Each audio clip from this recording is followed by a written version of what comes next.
I pulled into the apartment lot just as the sun dipped low over Boise, turning the edges of the sky the kind of deep gold you only get in late August. The air still carried the heat of the day, but a breeze had picked up, carrying with it the smoky sweetness of someone's BBQ drifting from a few doors down. I lingered for a moment before getting out, letting the hum of cicadas and the faint laughter from the neighbor's yard ease me into the evening. Inside the building, the cool air hit me, and I glanced toward the hallway hook where I kept my spare jacket. It was gone. I frowned, not in alarm exactly, but with the kind of curiosity that prickles the back of your mind. Maybe I'd left it in the car. But no, I'd worn it 2 nights ago to the grocery store, hung it right here afterward. As I turned toward my door, Mrs. Lang from 3B was locking up hers.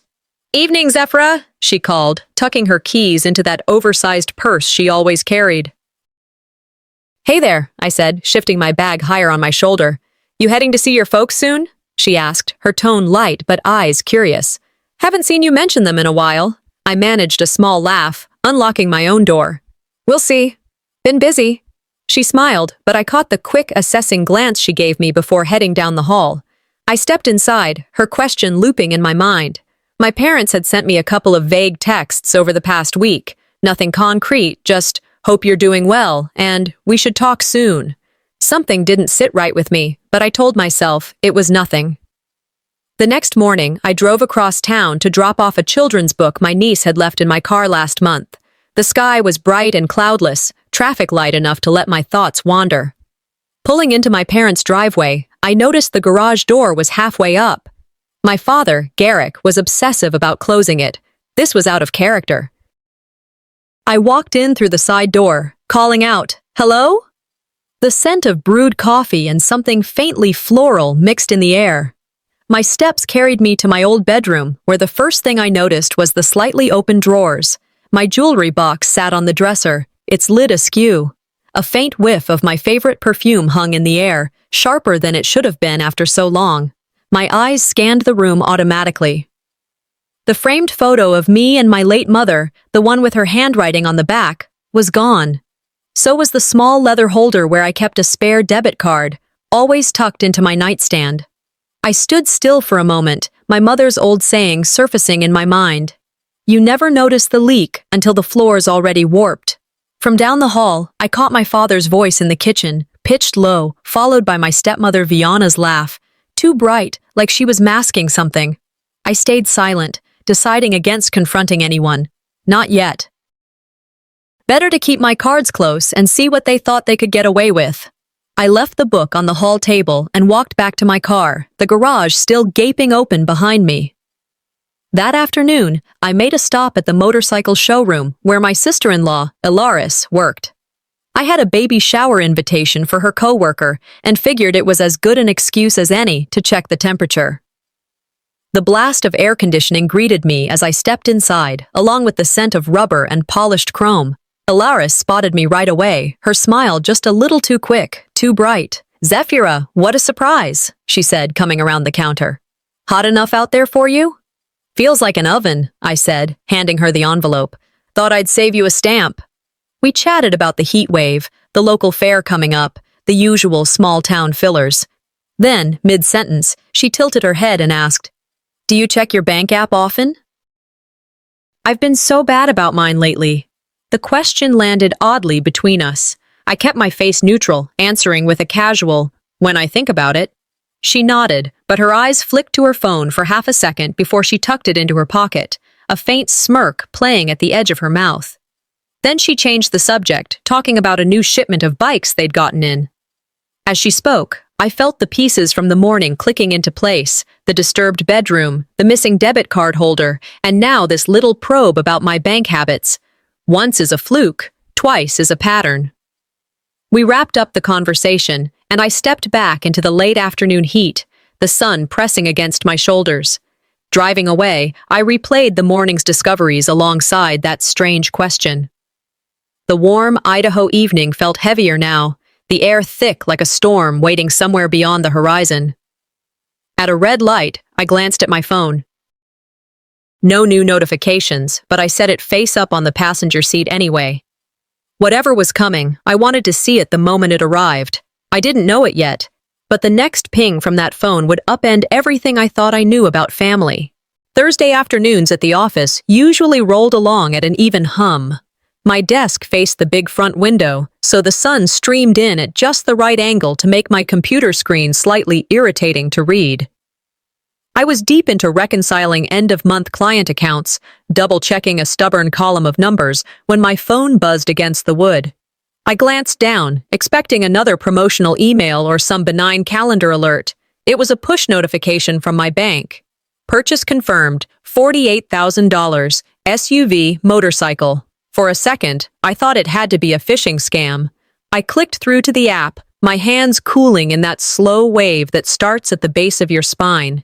The numbers didn't lie. A brand new SUV and a top-tier sports bike, charged to my gold credit card, the one I kept locked away for genuine emergencies.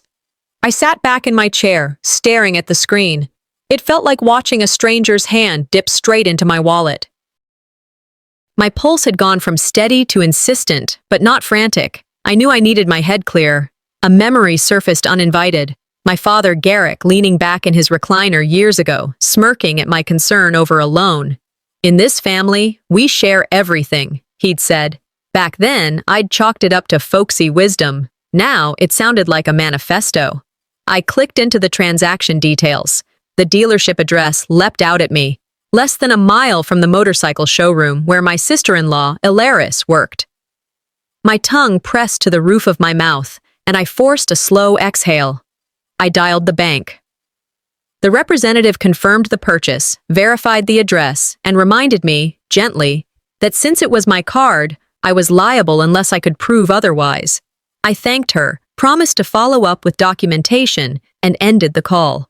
Every instinct screamed to drive straight to my parents' house, wave the statement in their faces, and demand an explanation.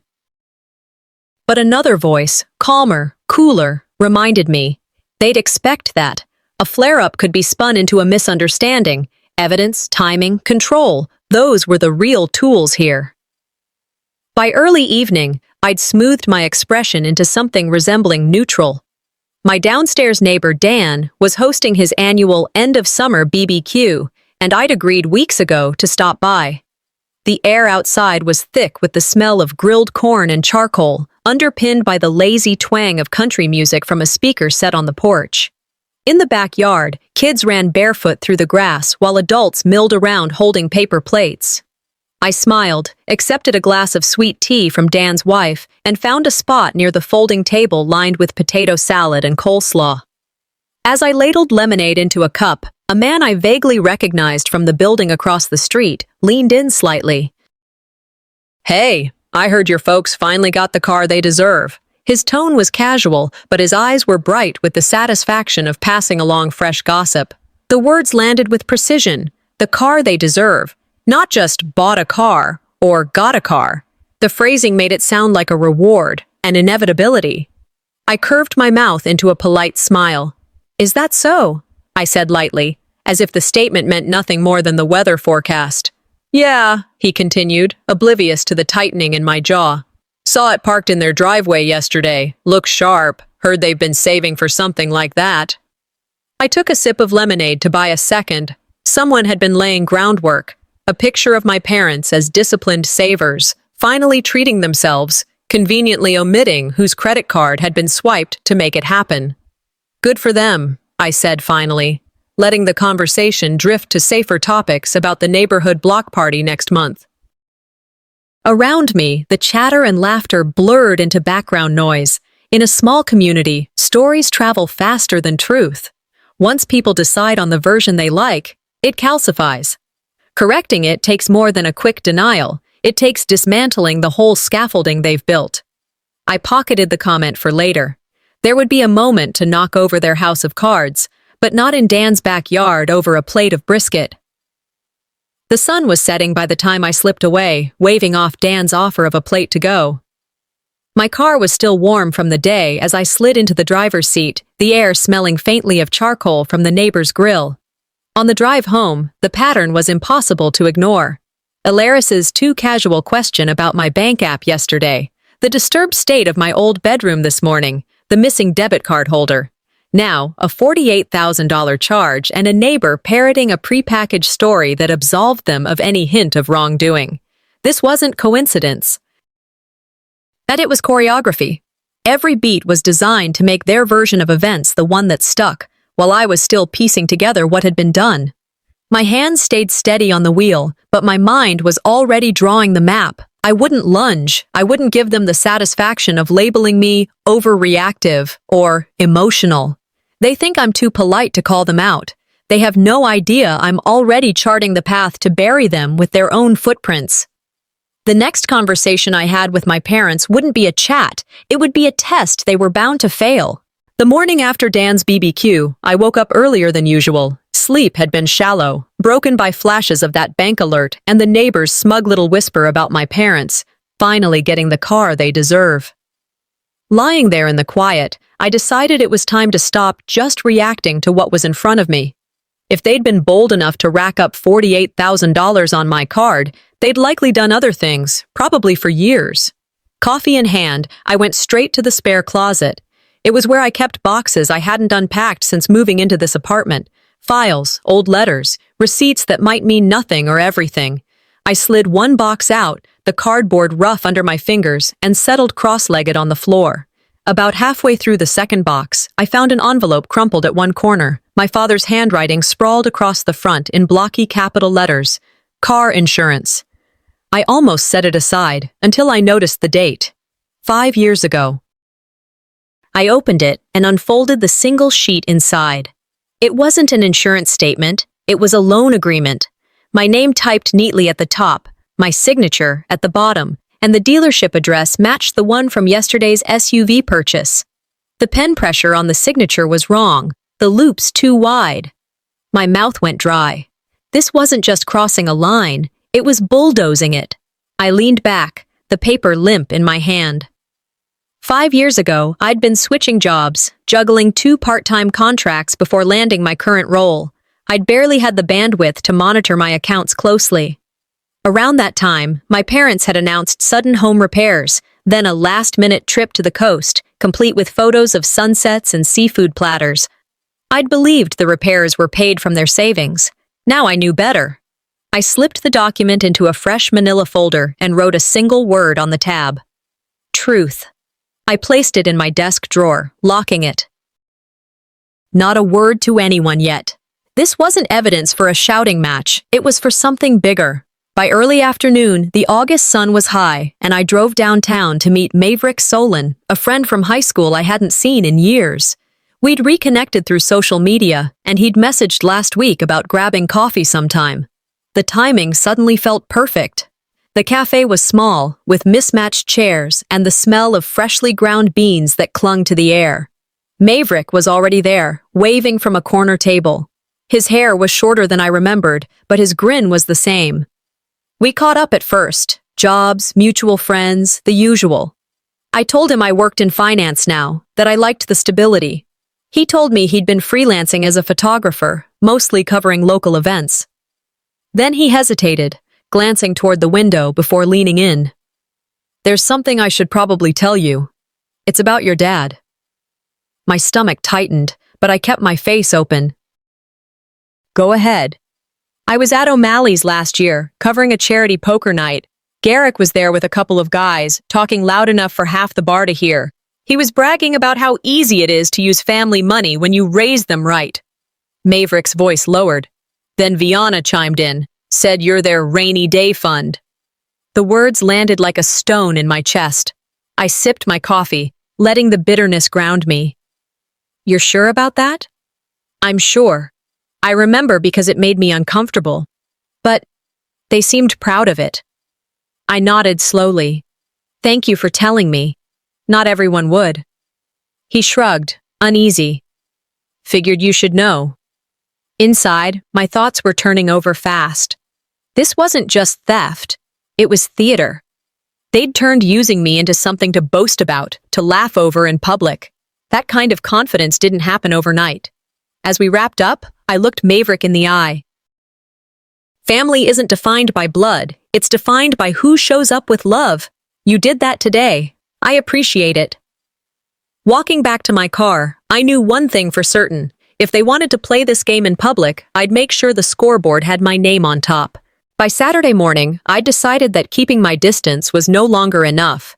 The hidden loan contract, the $48,000 on my card, the smug whispers I'd been hearing secondhand, none of it was going to fade on its own. I needed to look my parents in the eye, give them a chance to speak plainly, and see if they'd do anything but double down.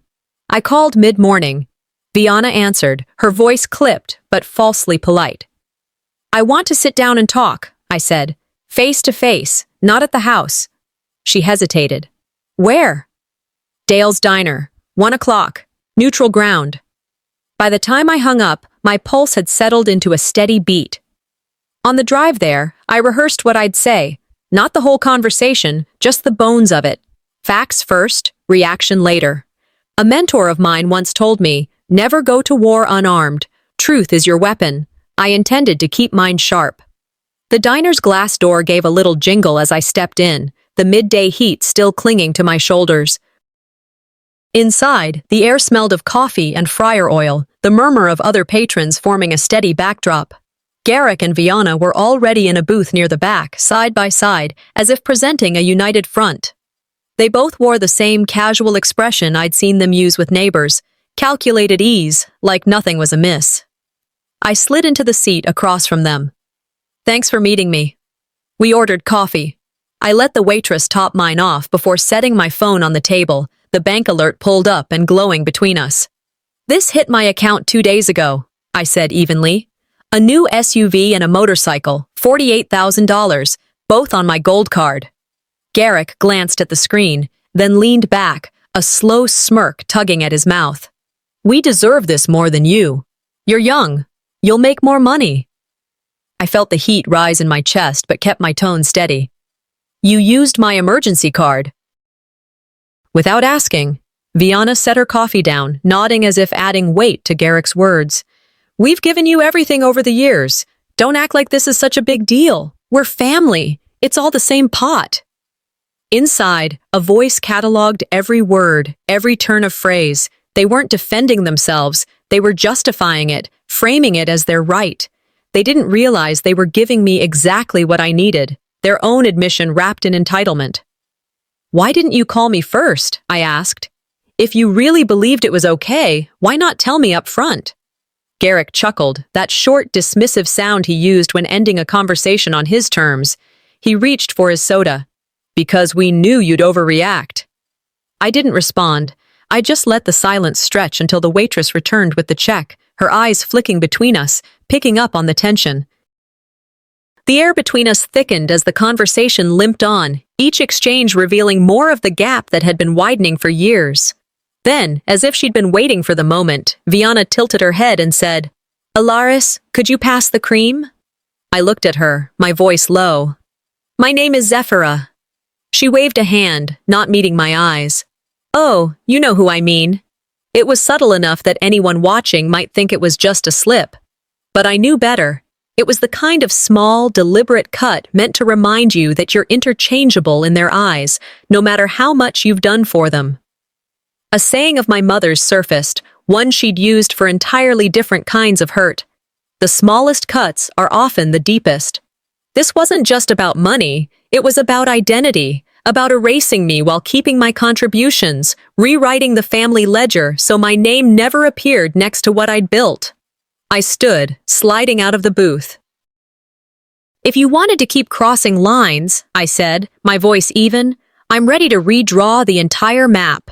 I left them sitting there, the half-empty coffee cups between them cooling by the minute. Sunday morning came with that kind of sunlight that looks warm but hides a chill. I'd barely slept, the diner conversation replaying in my mind, Garrick's smirk, Viana's wave of dismissal. I decided there would be no more public pretense. If they wanted to play on home turf, I'd walk straight into it. By the time I pulled into their street, I'd settled into the same focus I used for high-stakes client negotiations. The garage door was yawning wide, a silent announcement they were home. The SUV sat angled in the driveway like a trophy, gleaming in the early light. Garrick was in the front yard, crouched over the motorcycle, polishing chrome as if we'd never spoken two sharp words in our lives. I parked at the curb, got out, and walked past him without breaking stride. His head lifted, a flicker of something in his eyes. Annoyance. Amusement? But he said nothing. Inside, the air smelled faintly of lemon cleaner, the kind they only used when expecting company. Viana appeared from the kitchen, drying her hands on a dish towel, her mouth already set in that line that meant she'd decided how this would go. "Didn't expect you," she said flatly. "I'm sure you didn't," I replied, stepping farther in. "But we're going to talk." The walls seemed to tighten around us. I didn't waste time on pleasantries. "I know about the $48,000 charge. I know about the forged loan from 5 years ago. And I know you've been telling people I'm your rainy day fund." Garrick straightened, his rag hanging from one hand. "You're blowing things out of proportion," he said, voice rising. "You've always been dramatic. We've helped you, given you everything, and this is the thanks we get?" "This isn't thanks," I said, my tone still even. "It's theft." He stepped closer, shoulders squared. "If you can't respect this family, get out." The words cracked like a whip, and he pointed toward the door. Behind him, Viana moved with sudden purpose, opening the hallway closet. One by one, she pulled out things that had been left here over the years, a framed photo from my graduation, a blanket my mother had made, and tossed them toward the open doorway. The frame hit the hardwood with a sharp crack. I stayed rooted, letting her little theater play out. "Done?" I asked quietly. She gave a short laugh. "Almost." I bent, picked up the blanket, folded it neatly, and tucked it under my arm. "I'll take my keys and my documents," I said, walking past them to the small desk where I'd once done homework. My insurance papers, my spare passport, they went into my bag. I closed the zipper with deliberate calm. Then I walked outside, past the heap of what they considered my history, and toward my car. I was halfway there when something caught my eye. Viana standing on the porch, arms crossed, wearing my mother's gold necklace. Not just any necklace, the one I'd kept in a velvet pouch after she died, one of the few tangible pieces of her I had left. "Give it back," I said, my voice cutting through the air. She tilted her head, a smirk curling at the edge of her mouth. "Your mother gave it to me before she passed. You probably just don't remember." I stepped closer, enough to see the chain glint against her skin. "That's a lie." She didn't flinch. "Believe what you want." The sting wasn't only in the theft, it was in the rewriting of the story, the quiet attempt to erase my claim to something deeply mine. I met her gaze and held it, letting the silence stretch, my hands still at my sides. Finally, I turned without another word, unlocking my car and sliding inside. They thought tossing me out meant the story was over. They hadn't realized I was just turning the page. Monday morning started with my phone vibrating itself nearly off the nightstand. Half asleep, I reached for it, expecting maybe a calendar reminder or some promotional nonsense. Instead, I saw a row of unread texts from friends, co-workers, even my old neighbor, Mrs. Lang. "Are you okay? What happened with your mom's post?" Wow, bold. My stomach sank before I even opened Facebook. The first thing on my feed was a photo of the SUV, parked neatly in my parents' driveway. Viana had framed it just right, so the chrome gleamed in the morning sun. Her caption read, "Some kids are just takers. They forget who gave them life." The comments were a parade of backslapping approval. "So happy for you two. You've earned it." Some people don't appreciate their parents enough these days. And a particularly sharp one from my cousin's wife. "Guess it's true what they say. You can raise them, but you can't teach gratitude." I scrolled, my face expressionless. They'd crafted a perfect narrative, loving parents finally rewarding themselves after years of sacrifice, cruelly misunderstood by their selfish daughter. I could almost hear Garrick's voice coaching Viana on the wording. I took screenshots of the post, every comment, every timestamp. All of it went into the truth folder on my laptop. No public response. I'd learned long ago that anything I said would be fed through their filter and spat back twisted. They wanted an audience, I thought, closing the app. I'll make sure they get one they can't control. By noon, I had my plan. If Viana had been willing to go public with a smear campaign, I needed to catch something harder to deny. Alaris was the weak link, too confident in her role, not as careful as Garrick and Viana. I stopped by a cafe, grabbed 2 coffees, and drove to the motorcycle showroom where she worked. When I walked in, she looked genuinely surprised, but covered it quickly.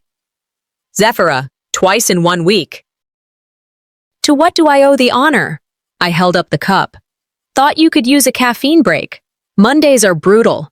Her smile softened. You're not wrong. We chatted idly about the weather and the upcoming state fair. I watched her carefully, the way her shoulders relaxed, how she leaned casually against the counter. People give themselves away when they think they've already won. She offered to take me back to the office so we could sit. I followed, setting the coffee on her desk.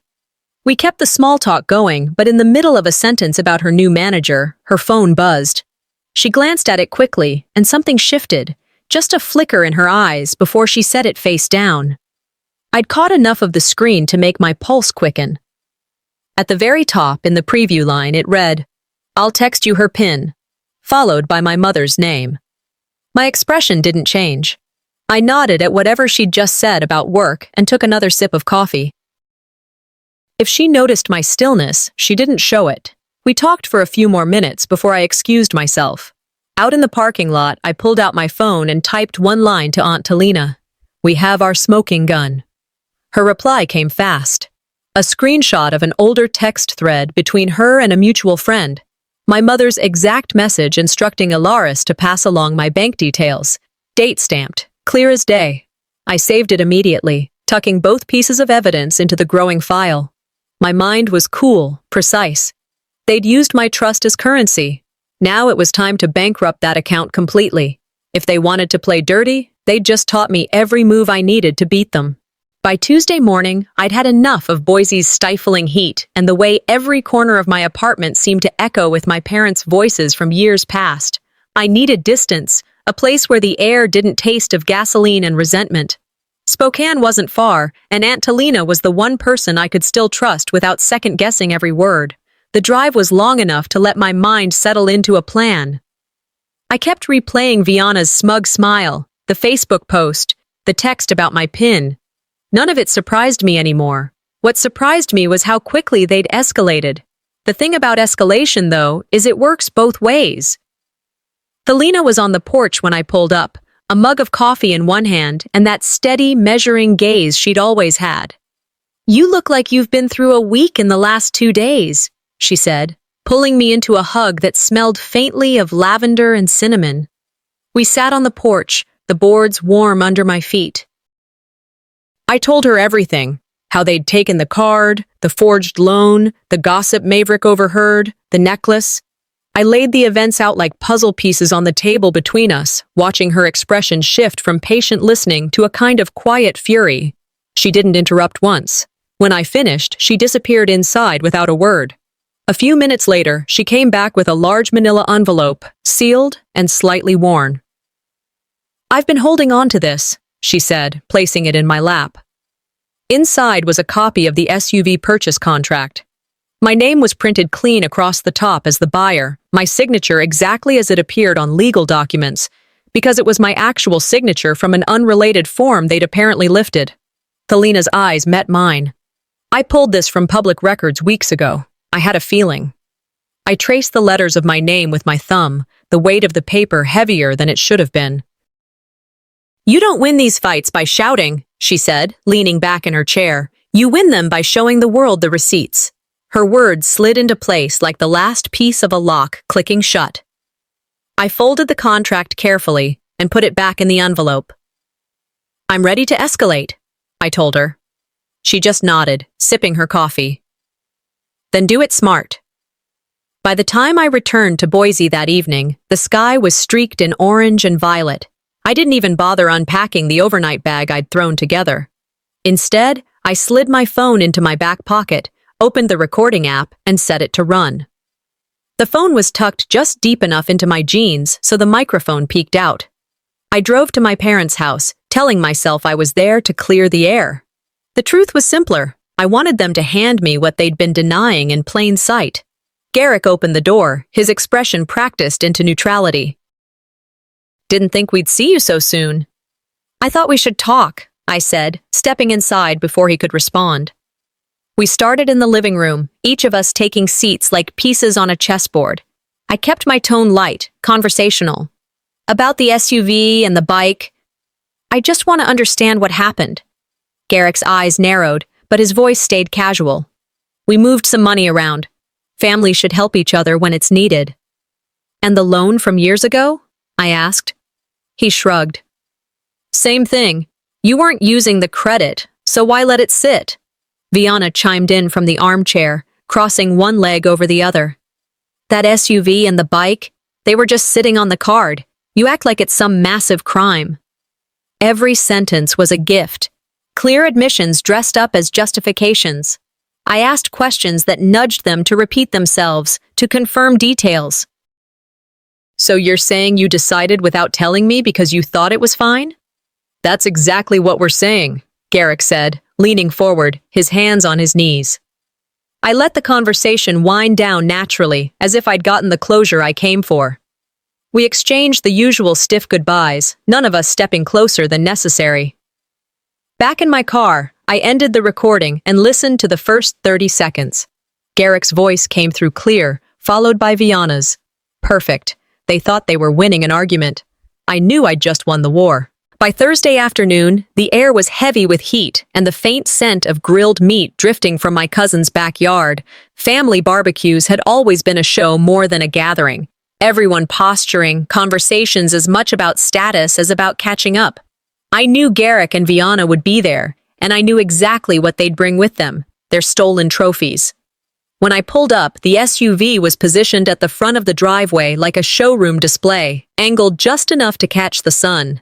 The chrome reflected the late-day light, almost blinding, as if daring anyone not to notice. I could already hear Garrick's laugh from the yard, that deep, performative sound he used when holding court. Inside, the living room buzzed with chatter. Cousins I hadn't seen in years, aunts clutching paper plates piled with ribs and potato salad, the smell of barbecue sauce clinging to the air.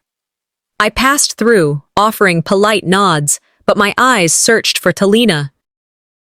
She was in the shade near the patio, speaking quietly with Uncle Raymond, the eldest in the family, and the one person whose opinion still carried weight across every branch of our tangled tree. In the yard, Garrick and Viana were exactly as expected, phones in hand, flipping through pictures of the SUV and the motorcycle, telling the same story over and over to any willing ear. "Finally decided to treat ourselves," Garrick said to a small group, and they all smiled as if it was an inspiring achievement. Eventually, the talk shifted towards seeing the SUV in person. Garrick clapped his hands together, calling out, "Come on, everyone, let's take a look." The group shuffled toward the driveway, and I followed, keeping to the back. I let them bask in their little moment, their voices overlapping in admiration. One of my uncles glanced at me over his shoulder and grinned. "Jealous yet?" I smiled, calm and deliberate, and reached into my bag. My fingers closed around the familiar shape of the spare key fob. Without a word, I pressed the button. The SUV's lights flashed. The horn gave a quick, sharp beep. The group fell silent. Garrick's smile faltered for a split second before he forced a laugh. "Must have stolen that back, huh?" I met his eyes. "It's hard to steal something that was mine to begin with." A low murmur rippled through the onlookers. I caught a few raised eyebrows, a couple of knowing glances. The tension shifted, the ground under Garrick's narrative starting to crack. I turned away from him and walked to where Uncle Raymond stood, still holding his glass of iced tea. I reached into my bag again and pulled out the folded document Talina had handed me days ago. "Would you mind reading this for me?" I asked, my voice carrying just enough to reach the rest of the group. He unfolded it, adjusted his glasses, and began to read. "Buyer's name, Zephyrah Quinlan." His voice didn't waver, but the silence around him deepened. Every word seemed to land heavier than the last. Garrick took a step forward. "That's just paperwork to help her build credit." But Uncle Raymond cut him off with a look. "Doesn't read like that to me." I didn't raise my voice. I didn't need to. The paper, with its ink and dates and signatures, spoke louder than anything I could have shouted. "That's the only truth I'll be sharing today," I said, taking the contract back and placing it on the hood of the SUV. Then I turned and walked back inside, leaving the evidence in plain view for anyone who wanted a closer look. Behind me, the murmurs swelled, and I could feel the shift in the air. They wanted a stage, and I just turned it into a courtroom. Friday morning, the air was cooler than it had been all week, a thin veil of clouds softening the summer sun. I stepped outside with a bag of trash in one hand, enjoying the brief quiet before the street fully woke. That's when I saw Joran Ashvale, my neighbor from across the way, walking back from his mailbox with the day's paper tucked under his arm. "Morning," he called, giving me a knowing look. "Quite the scene at your cousin's place yesterday." I raised an eyebrow, setting the trash bag down beside the dumpster. "You were there?" "Not exactly," he said, lowering his voice as he stepped closer. "But I heard enough from the folks who were... People started asking Garrick about the SUV once you left. He got cagey, wouldn't give a straight answer." I could picture it easily, Garrick fumbling to patch the holes without admitting they existed. "What did he say?" "Kept mumbling something about family arrangements and how you were helping them out. But the more he dodged, the more they pressed. You know how it is. Avoid a question long enough and you might as well hang a sign that says you're hiding something." The corners of my mouth lifted, just slightly. "Let me guess, someone caught it on camera?" "More than one someone," Joran confirmed. "A couple of your cousins had their phones out. Wouldn't be surprised if clips are floating around by the weekend." That was better than I'd dared hope. First-hand witnesses were one thing, video was another. "Thanks for telling me," I said. He shrugged. "Truth's easier to believe when it comes from someone who was actually there." As I walked back inside, his words echoed in my head. Truth is louder when it's repeated by someone who saw it with their own eyes. Maybe the tide was finally starting to shift. Later that afternoon, my phone buzzed with a text. I was halfway through drafting an email for a client, but the sender's name pulled my focus instantly. "Viana. Sorry about the misunderstanding, but we still need your PIN for something urgent." I read it twice, letting the deliberate phrasing sink in. The faux regret in the first half, the sudden pivot to a demand in the second, it was a textbook example of how apologies were weaponized in my family. Not an admission of wrongdoing, but bait. A lure back into the cycle where helping them meant emptying myself out again and again. I took a screenshot, saved it to the truth folder alongside the Facebook post, the contract, and the recording from Tuesday night. Then I put the phone face down on the desk. No response. An American proverb surfaced in my mind. Once bitten, twice shy. I leaned back in my chair, feeling the quiet settle. The old me might have taken the bait, answered, explained, maybe even negotiated. But silence could be its own kind of message. They thought a few soft words could lure me back. I was already walking a road they couldn't follow. Saturday morning began quietly enough. I sat at my kitchen table with a mug of coffee, the steam curling toward the sunlight spilling through the blinds. The stillness felt deceptive, like the held breath before a curtain rises. My phone lit up with a call from a number I recognized, the finance company contact who'd been threading the needle for me behind the scenes. I answered, and her calm voice carried the news I'd been waiting for. The repossession order's been processed. The driver's on the way. Within minutes, I was in my car, coffee abandoned on the table. I didn't want to miss it. I took the familiar turns toward my parents' street, easing up as I neared their driveway. The tow truck was already there, its engine rumbling low, reversing into position. The driver moved with mechanical precision, lowering the ramp toward the gleaming SUV like a predator closing in.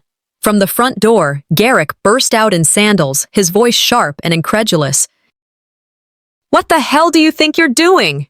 The driver didn't flinch, just kept securing the front wheels in the rig's clamps. Viana appeared next, her phone already raised, recording as if she could spin this into another public performance. "We have proof you're taking what's ours," she shouted, pivoting slightly so her voice carried toward a couple of neighbors on their porches. The clamps locked with a metallic snap. Garrick lunged forward, gesturing wildly. "You can't take that. That's ours." The driver simply said, "Ma'am, sir, this is repossession under the lender's authorization. Any disputes need to go through them." His tone was bored, almost rehearsed. The SUV rolled slowly up the ramp, the chains rattling. Then, as if to twist the knife, the driver swung toward the side of the house where the motorcycle was parked. In less than 5 minutes, the bike was strapped onto the flatbed, gleaming under the summer sun. I stayed in my car down the block, windows up, watching through the windshield. My presence went unnoticed in the chaos. Across the street, 2 of their neighbors filmed with their phones, murmuring to each other. Kids leaned on their bikes at the edge of the yard, eyes wide. The show was playing to an unintended audience, and every second was being recorded from more than one angle. As the tow truck pulled away, Garrick stood in the driveway, chest heaving, Vianna still holding her phone like a lifeline. I took one last look before driving off, my pulse steady. Justice doesn't always need a gavel. Sometimes it comes with hydraulics and chains. That afternoon, I sat across from my attorney in his quiet, book-lined office. The blinds were drawn against the glare, and the hum of the air conditioner was the only sound between our sentences. He slid a printed letter toward me, every word precise, stripped of emotion. It demanded repayment in full, plus damages for the unauthorized use of my accounts. Dates, amounts, and attached evidence were laid out methodically. Copies of the recorded confession, the screenshots of the pinned text, and the public contract from the SUV purchase. "This goes out certified mail and email," he said, tapping the page, "so they can't claim they didn't get it." I read it through twice. Not once did I feel hesitation. This wasn't about revenge anymore. This was about closure, about drawing a line in ink and making sure it stayed there. "They'll know," I said quietly, "that this is no longer a family spat. It's legal." He nodded. "Once they realize the venue has shifted to a courtroom, their tactics change, or they dig in. Either way, you'll be ready." I signed the authorization, and he gathered the pages into a crisp folder. Before I left, we scheduled a follow-up for 2 weeks out, time enough for them to respond or ignore it, either of which would put the next move in my hands.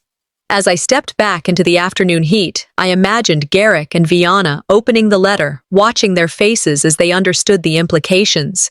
By the time they read my name on that envelope, the game would already be over.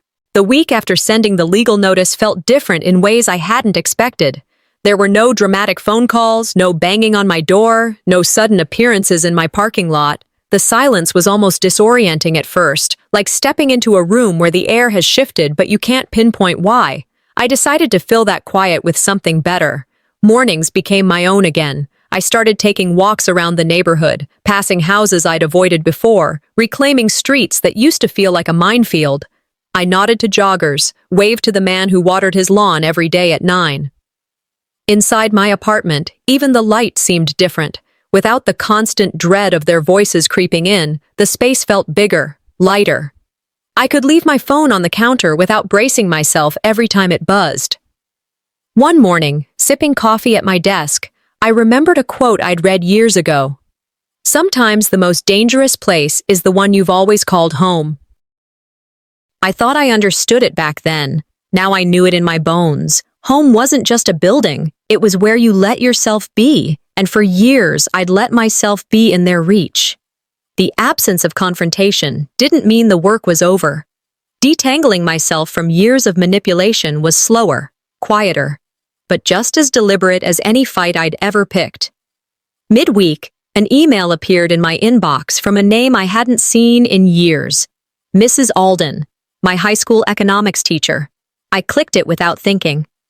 "Zephyra," it began.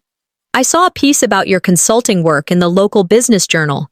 Congratulations on the growth. I always knew you'd build something worthwhile." She went on to recall a day in her class when I'd stood up for another student, someone being blamed for a group project gone wrong. You didn't raise your voice, but you laid out the facts so clearly that the room went silent. I remember thinking, that girl is going to do just fine in this world. Don't let small-minded people make you question that. I read it twice, the warmth in my chest spreading slow and steady. That kind of validation didn't come from obligation or bloodlines. It came from someone who'd seen you at your core and liked what they saw. I typed back, thanking her not just for the email but for the memory, telling her how much it meant to hear that now. When I hit send, I realized this was the kind of connection worth nurturing. It's not blood that binds us, it's respect, and I've got plenty of that where it matters. By Friday, I'd begun mapping out the next phase. I wanted to expand my consulting business, take on 2 more clients before the end of the quarter. The work was steady, but now it felt purposeful, built entirely on my terms, untethered from their interference. I also started making calls I'd put off for years. Friends I drifted from, not because of any fight, but because constant family emergencies had drained me of the energy to be present. One lunch turned into plans for a weekend hike, then another friend suggested a networking event. On Saturday, I bought myself something I'd been eyeing for months, a new desk chair. Nothing extravagant, just comfortable and supportive, a quiet investment in the space where I built my future. I assembled it that afternoon, the click of each screw a small declaration. This is mine, paid for by me, chosen by me. I wasn't waiting for apologies anymore. They'd never come, and even if they did, they wouldn't change anything. That realization was cleaner than I imagined, freeing even. The wounds were still there, but they no longer dictated my direction. I'd stopped standing in doorways, hoping for someone else to open them. I wasn't waiting for a door to open anymore. I was busy building my own. 2 weeks after the legal notice went out, I was in the middle of reviewing a client's quarterly report when my phone lit up with a number from my bank. It wasn't the general hotline. It was the direct line for the account manager who'd quietly helped me more than once. "Zephyra," she said, her voice pitched low. "We've located something you should see, an account in Garrick and Viana's names, substantial balance. The deposit history matches several of the dates you flagged for suspicious withdrawals from your accounts over the past 5 years." I set the report aside, listening as she outlined the amounts, how they grew over time, fed by transfers that never belonged to them. "Can you get me the full documentation?" I asked. "It's already in motion," she replied. "Your attorney will have it by end of day." When I hung up, I stared at the wall for a long moment. They hadn't just taken from me, they'd stockpiled my trust like it was their personal emergency fund, padding their security while leaving mine hollow. This was the last piece I needed, legally, emotionally. That evening, I drove to their house one final time, not to argue, not to negotiate. This was delivery, plain and simple. Garrick opened the door, his tone feigning ease. "Well, look who decided to—" I cut him off by holding out a sealed envelope. "This is for you. It includes copies of the hidden account statements, my attorney's updated claim, and the list of court dates you're expected to appear for." Viana appeared behind him, arms crossed tight over her chest. "Family doesn't take family to court," she said, the familiar note of accusation curling around every word. I met her eyes. "Family doesn't steal and call it love." Garrick started to open his mouth, but I raised a hand. "You'll have your chance to talk. In front of a judge. This will be the last time you see me unless it's across a courtroom." No yelling, no theatrics, just the facts, handed over with the weight they deserved. I turned and walked away, their silence clinging to my back like a shadow. The envelope stayed in Garrick's hands, unopened but heavy. Back home, I slid the new documents into the truth folder, then locked it in the filing cabinet. I emailed my attorney to confirm I was ready to proceed if they ignored the repayment terms. That night, I met friends for dinner at a little bistro downtown. The air smelled of rosemary bread and grilled vegetables, and for the first time in a long while, I felt present in the moment. We laughed, swapped stories, made plans for a weekend trip. On the drive home, I thought of a quote from Maya Angelou. "When someone shows you who they are, believe them the first time." I had believed them, and I had acted accordingly. My life was mine now, no more strings tied to their hands, no more waiting for validation from people who thrived on withholding it. They'd taken enough from me. Now, I was taking back everything,